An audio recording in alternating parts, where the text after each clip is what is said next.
time we're looking at the Cardassian Keldon Class ship for the Dominion, the Koranak. It's a really nice ship. Big boost for the Dominion, I think, till we get our battleship, but we'll take a look. We got our dial here. Not a big fan of the picture. They put the hole right over the center so it almost blocks the picture, but downside to Cardassian ships are they are not the most maneuverable thing in the world. They are fast though, with that 5 forward. They can do some red 290s, which I guess are okay. Not horrible.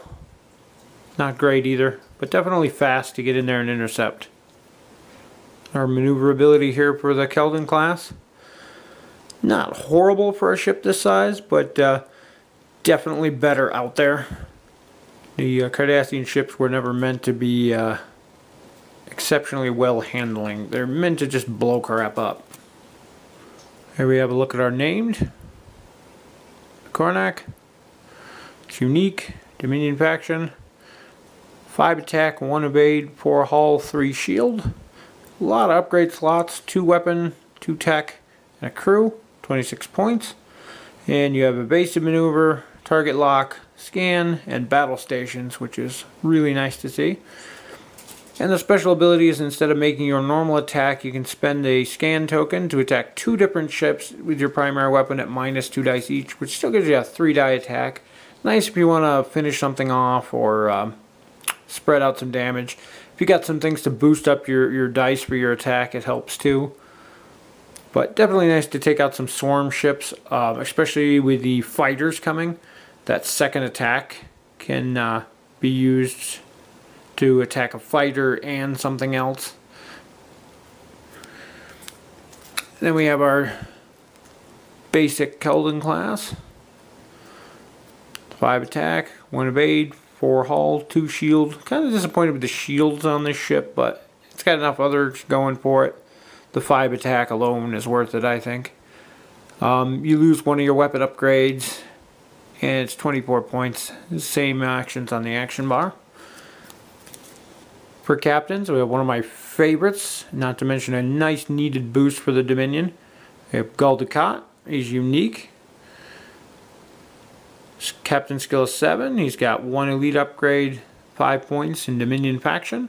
Your ship can perform a evasive maneuver or battle stations as a free action each round. Very nice. Anything that gives extra actions is always welcome. Next we have Golub Back. It's also unique. Captain skill 4, 2 points. Each time you defend, you may re-roll all of your blank dice once. This comes into play, this ship has an optional cloaking device, so it helps you with that, or you can use it on some of your smaller ships. I think him with the cloaking device is probably going to be your best bet. And then of course our generic Cardassian captain. And our elite talent for this one is Captured Intelligence. It's 3 points.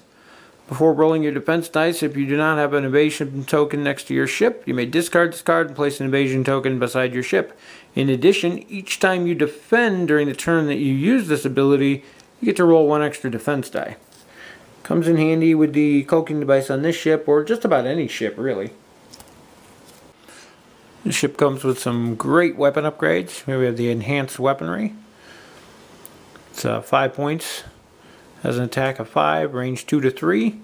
Spend your target lock and disable this to perform this attack. If fired from the Keldon class, it gives you a +1 attack die. I don't see this getting used on this ship as much, but I definitely can see where this would be useful on, say, the 5th Wing Patrol ships, to give them that 5 die attack. This one is probably my favorite out of the pack. Dorsal weapon array. 3 points, 3 attack, range 1 to 3, and you disable this card to perform the attack. It can be fired in any direction.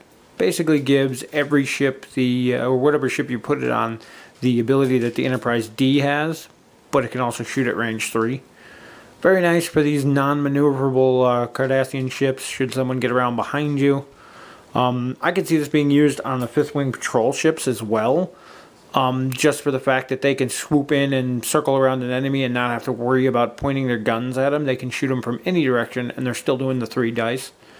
So it definitely makes them a harasser, as well as keeping people off your tail. For tech upgrades, we got Tetri missions, 3 points. As an action, you can disable this upgrade and add +3 defense to each time you defend this round. This can be useful on pretty much any ship, a normal ship. You're getting 4 defense dice at that point. On a cloaked ship, or like the Keldon with its cloaking device turned on, you're looking at 7 dice plus your normal defense. So definitely has its uses.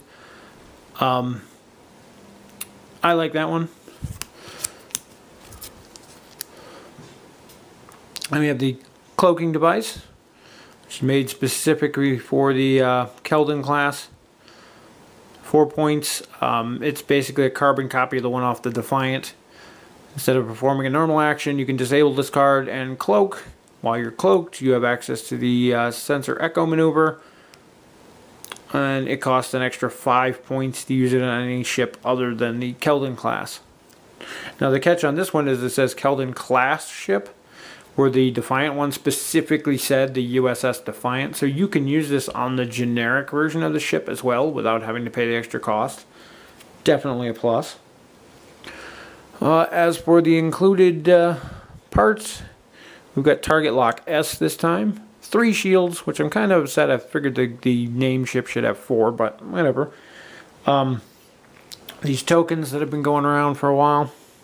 These tokens that started last wave.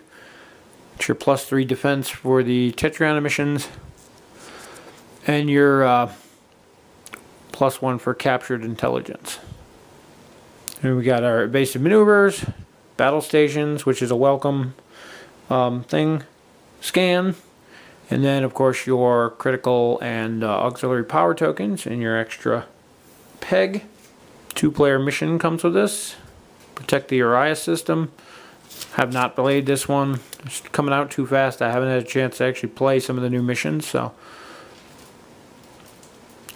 but anybody who's interested in mission play, these are always awesome to have. I know I'm flipping through it quick, but normal 2-player mission. As for the ship itself, I did do a wash on mine. I will admit that I suck as a painter, but that Terry girl convinced me to give it a try. I think it turned out alright. It's a little dark, but I don't much care for the orange color that they've been putting on them, so it's not horrible. I don't like the gap that they left in there where the 2 pieces meet. And apparently it's a known thing, but the bridge being tipped downward, I'm not sure if it's supposed to be that way, but every model I've ever seen of the ship was. There's some nice detail on the bottom too. For pre-painted, I think the models are great. All I managed to do was a wash and some touch-up. Like I said, I hate painting. And there's your base with that awesome 180-degree front fire arc on the Cardassian ships. And then there's your generic. Can definitely see running 2 of these. We're running 1 of these and 2 Galers might be a better bet. Stoked for the fighters when they come out as the OP prize next month to add to it, but definitely a nice addition, a nice powerhouse ship, cloaking for defense. It can hold its own with pretty much anything out there, so I'm happy with it. And I'll see you in the next video.